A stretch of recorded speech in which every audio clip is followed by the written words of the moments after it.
दुनिया को शांति और मानवता का संदेश देने वाले तथागत भगवान बुद्ध डॉक्टर बाबा साहेब अम्बेडकर और बहुजन समाज के सभी महापुरुषों के चरणों में कोटि कोटि नमन करते हुए आदरणीय भिक्खु संघ और सभी साथियों को क्रांतिकारी जय भीम विनम्र नमो बुद्धाय।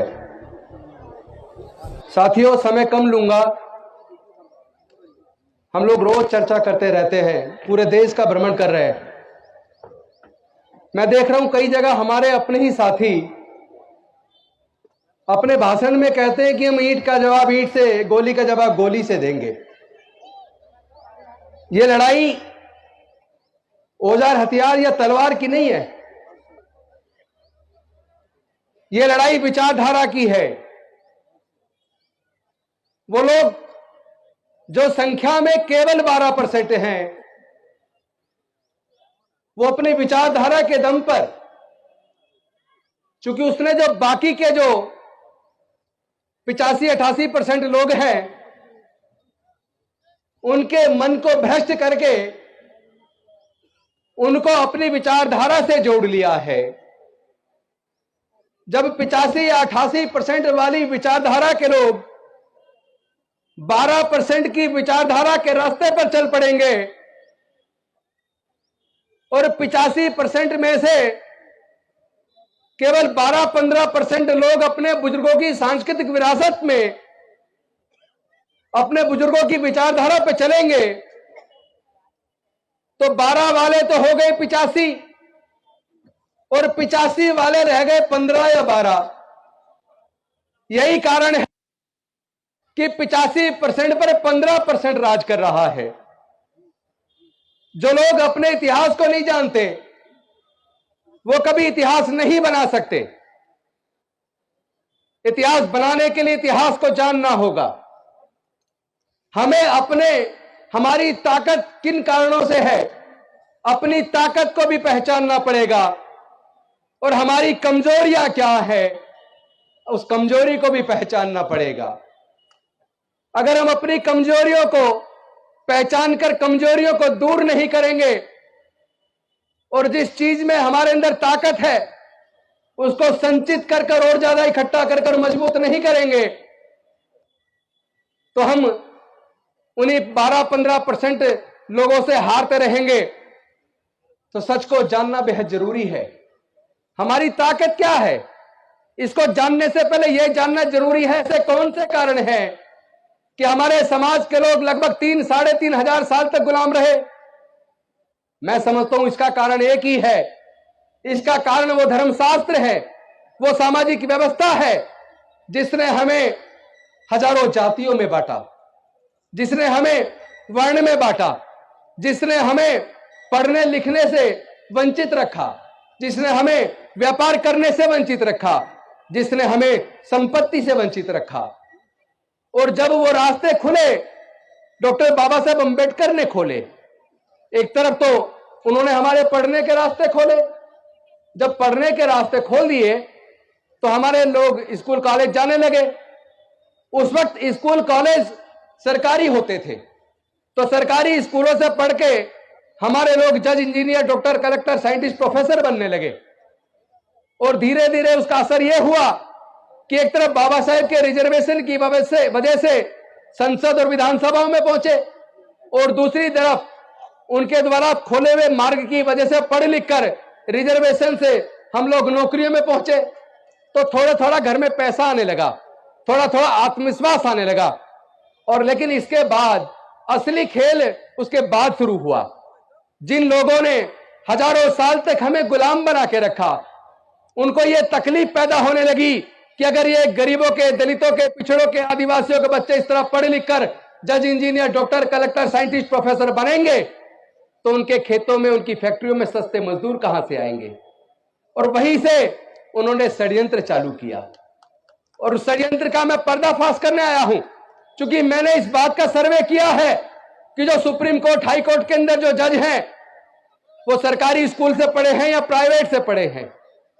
जितने सीनियर ब्यूरोक्रेट्स हैं, senior doctor, senior engineer, senior scientist, senior professor हैं, वो सरकारी स्कूल से पढ़े हैं या प्राइवेट से पढ़े हैं। मेरे सर्वे में यह निकल कर आया 97% से 98% के बीच सुप्रीम कोर्ट, हाई कोर्ट के जज, ब्यूरोक्रेट्स, डॉक्टर, इंजीनियर, जज, साइंटिस्ट, प्रोफेसर, वो सरकारी स्कूलों से पढ़े हैं। यानी कि सरकारी स्कूलों में पढ़ाई अच्छी थी। फिर ऐसा कौन सा कारण है, लगभग 40 साल पहले एक षड्यंत्र रचा गया कि अगर इसी तरह दलितों, पिछड़ों, आदिवासियों और गरीबों के बच्चे पढ़ लिख कर अगर ये जज, इंजीनियर, डॉक्टर, कलेक्टर बनते रहे तो उनको सस्ते मजदूर कहां से मिलेंगे, और जो पढ़ जाएगा वो जग जाएगा, जो जग जाएगा वो सवाल पैदा करेगा, और जो सवाल पैदा करेगा उसको बेवकूफ बनाकर उसका वोट नहीं जीत सकते। तो उन्होंने षड्यंत्र किया एक तरफ, और इस सच को आपको मानना पड़ेगा। चूंकि भाई मैं तो बड़ा गौरवान्वित हूं अपने पूर्वजों की धरती पर मेरठ में आके, चूंकि हम लोग, हमारे पूर्वज मेरठ के थे। आज भी मेरे से कोई पूछता है आप कहां से हो, तो मैं कहता हूं मेरठ जिले से हैं। तो मेरठ जिला तो वो ऐतिहासिक नगरी है। तो आज मैं अपने मेरठ के लोगों से बात करने आया हूं कि आपको कम से कम इस सच को स्वीकार करना चाहिए। अब से 30 साल पहले आपने कावड़ की लाइन लगी हुई नहीं देखी होगी, कहीं टेंट लगे नहीं देखे होंगे। ऐसे कौन से कारण है कि लगभग 30 साल पहले बाढ़ आ गई, कावड़ की जगह जगह टेंट लग रहे, फ्री में खाना, ये सब क्यों? ताकि आप पढ़ लिख कर कामयाब ना बन जाओ। तो इंजीनियरिंग कराने के लिए आज की डेट में सरकारी कॉलेज में आपको 12 से 15 लाख रुपया चाहिए। क्या हमारे समाज के 99% लोग, हमारे समाज का मतलब दलित, पिछड़े, आदिवासी, किसान, मजदूर, पिछड़े वर्ग, सब लोग, सब मिला के 99% के मां बाप 12 से 15 लाख रुपए का खर्चा नहीं उठा सकते। डॉक्टर बाबा साहब अंबेडकर ने कभी औजार हथियार नहीं उठाया, कभी किसी का खून नहीं बहाया, कभी किसी की जान नहीं ली, लेकिन डॉक्टर बाबा साहब अंबेडकर अकेले थे। उन्होंने 3500 साल की गुलामी से हमें आजाद कर दिया। ना केवल 3500 साल की गुलामी से आजाद कर दिया, बल्कि हमारे आगे बढ़ने के रास्ते खोल दिए। लेकिन इस पूरी संघर्ष के अंदर उन्होंने अपने 4 बच्चों को गंवा दिया, उन्होंने माता रमाबाई को गंवा दिया। मैं आप सबसे पूछना चाहता हूं, क्या डॉक्टर बाबा साहब अंबेडकर की कुर्बानी बेकार चली जानी चाहिए? क्या हमें शर्म नहीं आती? हमारा समाज एक एक करके प्रताड़ित किया जा रहा है। मूंछ रखने पर हमारी हत्या हो रही है, गला छूने पर हमारी हत्या हो रही है, बहन बेटी की इज्जत लूटकर उसकी हत्या हो रही है, और जिन्होंने जुल्म किया एक को सजा हुई, बाकी बरी हो गए। हम किधर जा रहे हैं? भारत जा किधर रहा है? और वैसे भी हम लोग बुद्ध के धम्म को मानने वाले हैं। और आप इतिहास पढ़ लीजिए, हमारे पूर्वज बौद्ध थे। हम कोई धर्म परिवर्तन नहीं कर रहे, हम घर वापसी कर रहे हैं। हम लोग घर वापसी कर रहे हैं। तो अगर हमारे समाज के लोग तरक्की चाहते हैं, विकास चाहते हैं, तो आपको अपने पूर्वजों के धम्म में, बुद्ध के धम्म में वापस आना पड़ेगा।